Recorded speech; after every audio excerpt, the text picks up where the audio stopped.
It is a fantabulous day to just show up. Hi, everyone. Yvonne Heath here, nurse turned author, speaker, and changemaker, and your host. Welcome to Navigating Grief with Heart and Humor, where we talk about, plan, and prepare for grief, transitions, end of life, and all the messiness in between, long before it arrives, and diffuse the fear so we can live fully now. We can develop coping skills and strategies to navigate no matter what life throws at us. Most of the time, we have been in crisis. We didn't know what to do. We didn't know what to say. Those around us didn't know what to do, didn't know what to say. And often we were isolated in our grief and sadness. And we want to do it differently next time. And that has been my experience. And I can tell you, I continuously evolve and learn and grow. And sharing stories and connecting here is a very big part of that. So I am so incredibly honored and delighted to share this time with you. So before we get to the really juicy stuff, I want to share a fun fact with you. I have my volleyball shirt on here, and you'll see why in a moment. But my fun fact is I do a lot of clapping and cheering. I am not athletic. I do work out with weights, but I am not a team sport athletic person. So I am an excellent clapper and cheerer.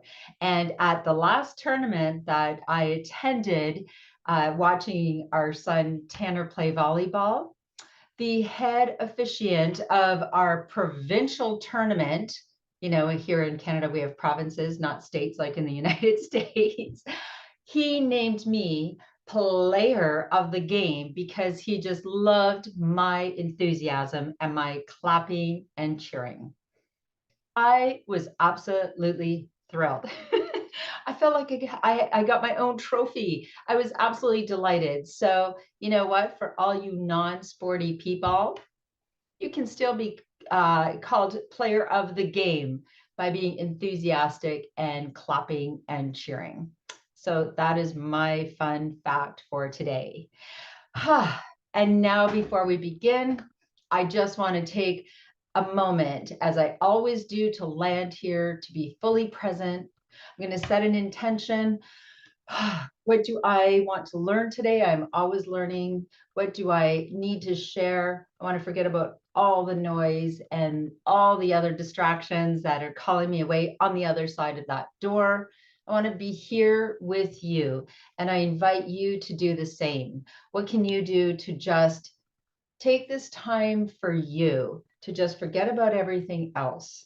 And for me, when I plant my 2 feet on the floor, I take 2 slow, deep breaths. I close my eyes, and that truly helps me to just quiet the noise out there and in my head and be fully present with you here. So I invite you to join me or create your own ritual of being fully mindfully present. So I'm going to just start.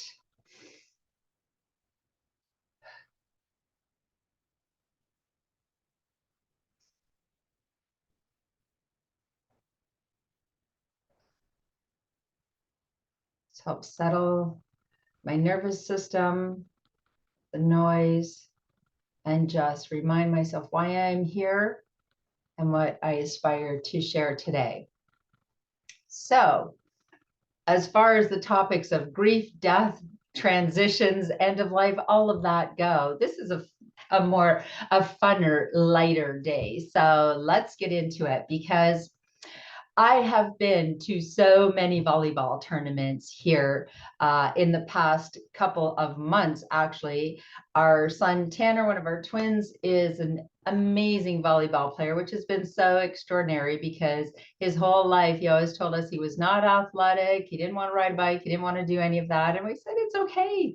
We just want you to ride a bike. And if you're not athletic, that's fine. And then suddenly he found this love for volleyball, and he is actually excelling. And so I am often there clapping and cheering. Here's my Huntsville volleyball shirt that I wear. And it's truly been an incredible journey. And there's Tanner's volleyball. Jasper the elephant is holding it today.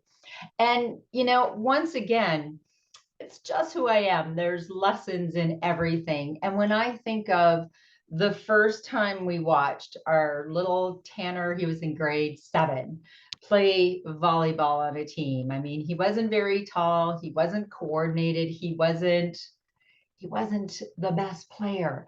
And, we just wanted him to have fun. And that was why we were there, and we were clapping and cheering no matter what.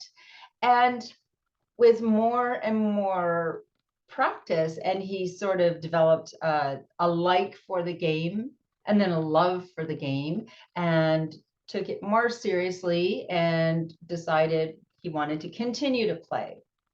And what did he do to get better and better and better? Practice, practice, practice. Get it wrong, miss the ball, hit it out of bounds, go for a serve, missed entirely, stepped over the line, made mistakes, got corrected. He asked other players who were better than he was for tips. He had a coach, then another coach, then he studied online. He watched webinars and continued to hone in on this craft and become better and better. And now it's incredible. Who knew that he would be an excellent player and will most likely play in college? And so, when I reflect back on that, and I think of our lives, I know he says, oh, does there have to be a life lesson and everything? Yes, absolutely. For me, because anything that I've become great at, and in the past, I couldn't even say I was great at anything because, that whole self-esteem thing, oh, I don't want to, talk about anything great. No, we all have our superpowers. We all have things we are great at. We didn't start that way. There is no athlete, no singer, no professional of any sort that just came out of the starting gate and they had all the skills and they were so good at it and great and amazing. That doesn't happen without practice and learning and unlearning and evolving and getting coaches and doing it wrong. And even when you are excellent at something, you will still get it wrong sometimes. You will miss the ball. You will go out of bounds.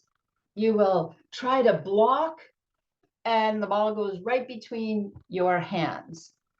I've watched it over and over and over. It doesn't matter. Golfing, whatever sport, whatever you do.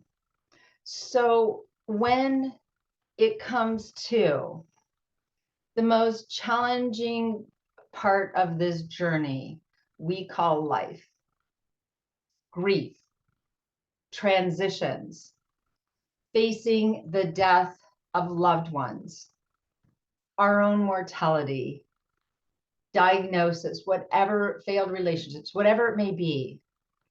What do? Avoid, avoid, avoid, suffer, and repeat. Avoid, avoid, avoid, suffer, and repeat. Or we avoid, avoid, avoid, suffer, and say, wow, I created this excessive suffering myself by not talking about planning and preparing, by not practicing for what may come. And people have told me, oh, you can't get ready for grief. And I beg to differ. Of course, when grief arrives, this isn't about avoiding grief. This isn't about when grief arrives, you say, oh, yes, I have coping skills and strategies. I've talked about planned and prepared. I've practiced. So I'm not going to feel grief. No. This being proactive and practicing is about learning how to just show up for yourself first, how to just show up for others, even though You will grieve. There will be hard feelings. You will be uncomfortable. You cannot fix it. The best you can do is acknowledge and allow hard feelings, create a safe space for yourself and others to grieve. Understand that grief is a part of this journey, sometimes the price of living and loving, but it is worth it, and our hearts will heal. Battered, scarred, and never the same, they will heal if we learn to take care of ourselves and each other. And they will be scarred. And we know that life will never be the same. No, it will be different. And learning, what do I believe about life and death? How will that create a soft landing for myself and for others? And let's have these conversations. This is the practice, practicing being in uncomfortable situations. Okay, my friend her son just went to prison. I am so uncomfortable. I'm going to practice being uncomfortable. I'm going to just show up at her house. I'm going to create or have coping skills and strategies, being proactive before, knowing that I can't fix it. I realize in talking to others, in learning webinars and learning and having an array of resources and learning continuously, I know that there isn't a magic thing to say. And I've also learned some things that I will avoid saying. I will avoid saying at least. Here's a little good tip for you. Anything that starts with at least is probably not a great thing to say. And if you have at least someone in the past, which I've done, you can go back and say, I am so sorry. I wish I wouldn't have said that. I feel awful. I've said that too. At least you can try again when someone, is unable to have another child. At least you have one child. At least they're not suffering. That all of that, the person that is grieving, they can say it. So point being, let's practice being uncomfortable. And in those situations, let's be okay with getting it wrong. That ball is going to go out of bounds. You're going to say things. I think of last 2 months ago when I wanted to let some neighbors know. I shared the story of Joe, that we supported him. He had no one else, and we supported him. And here I am, people, I'm in this, I'm an expert. No one's an expert. We're all our own experts. I am just truly immersed in learning, unlearning, and evolving. And here I was, the person that is able to just show up and say the right thing. Well, I just blurted out, Joe died. and I think I was still kind of stunned and in shock because it happened quite rapidly. Joe said, that's it, I've had enough. And he died that day. And I realized that I was still kind of shocked and stunned. And I just blurted it out. And this poor woman was like, oh my goodness. And, I thought after, wow, how about if the next time I will remind myself, which is what I would normally say, I have sad news about Joe.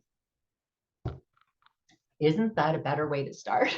I got it wrong. And you know what? I saw her and I said, geez, I wish I would have delivered that news a little softer. I think I was in shock and we both kind of laughed. That's the practice. Practice. You're going to get it wrong. And when you do, you'll know, because you'll leave with a sinking feeling. See, the just showing up in the discomfort, the just showing up when someone is grieving a crisis, suffered a loss, whatever it may be, is uncomfortable. And it's always a yes and when you do just show up, and you know you didn't fix it. And you just show up with no attachment. You're not waiting for a thank you. You really helped me out. You're not waiting for anything. You're just showing up and you're leading with your heart. When you walk away, if your intention is to bring kindness and check in and whatever, that is okay. And you can leave knowing that you've done the best you can. If you just show up and you blurt out like I did, and you don't feel good about how it happened, practice, practice, practice. Practice saying, going back and saying, you know, or leave a message, a text, whatever. I wish I would have done that differently. I really do. I wish I would have said this. I'm saying it now. So you see, we are so hard on ourselves because we think we're supposed to just magically know how to do this. And like I said, the analogy of watching my sweet Tanner evolve from this uncoordinated little guy who, you know, didn't do very well in volleyball to this incredible player.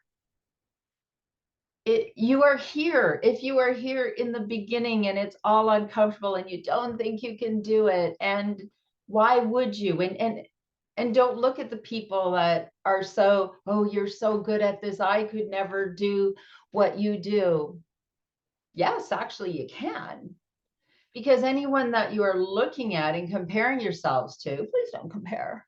Ask for guidance. You don't need to compare, because that person evolved as well. They didn't start out being amazing at just showing up. I think it's when I started my career as a speaker. Well, first of all, there was never going to be a career as a speaker. That was never. I wrote a book. Everyone was going to magically read it, and I wasn't going to be a speaker. And when I realized that if I wanted people to read my book, someone said, if you want people to read your book, you're going to have to be a speaker. And I said, that's a hard no. I took a 0 in school instead of speaking in front of my class.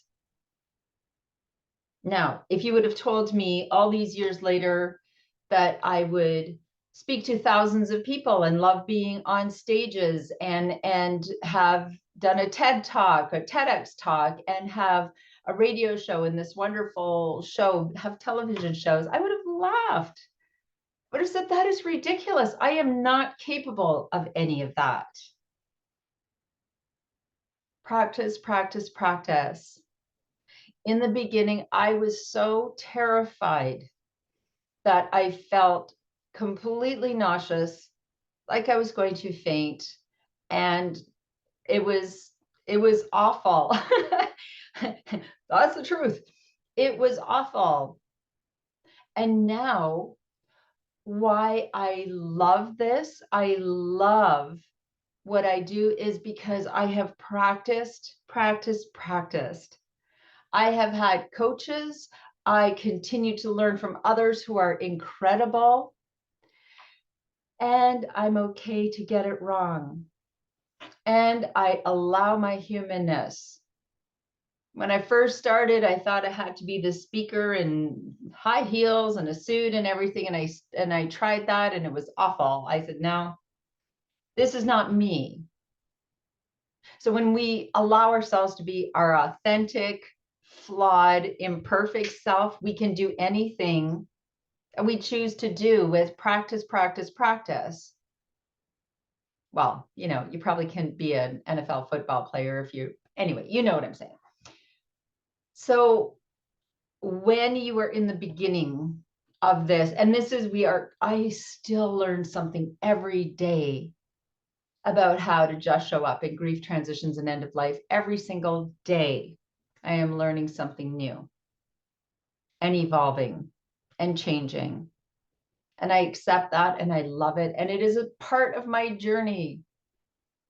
And this isn't the conversation I have all day, every day.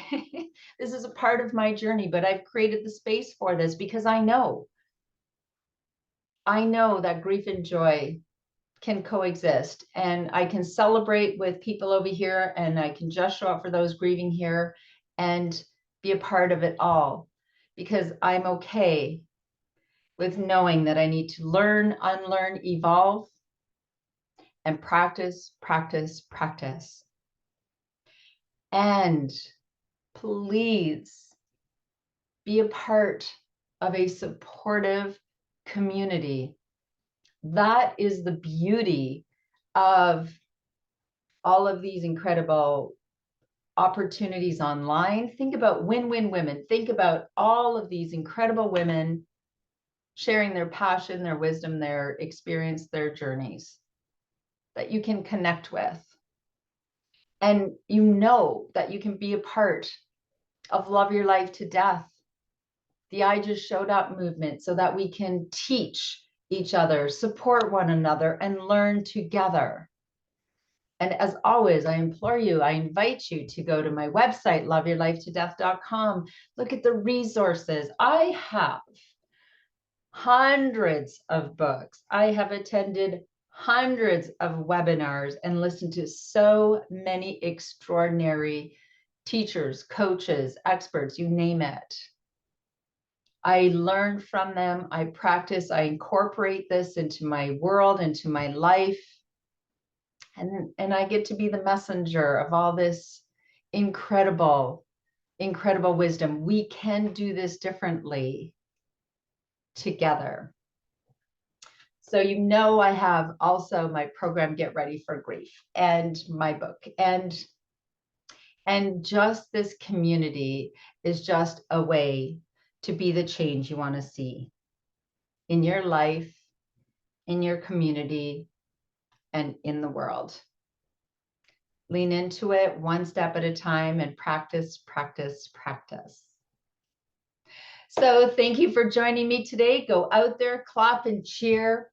And if you want to be the very best version of yourself, go out there, practice, practice, practice, and plan your life, plan your death, and then just love your life to death. And always bring your own tambourine to the party. Woohoo! Thanks, everyone. We'll see you in the next episode. We'll keep learning, supporting, and evolving, and practice, practice, practice. Bye for now.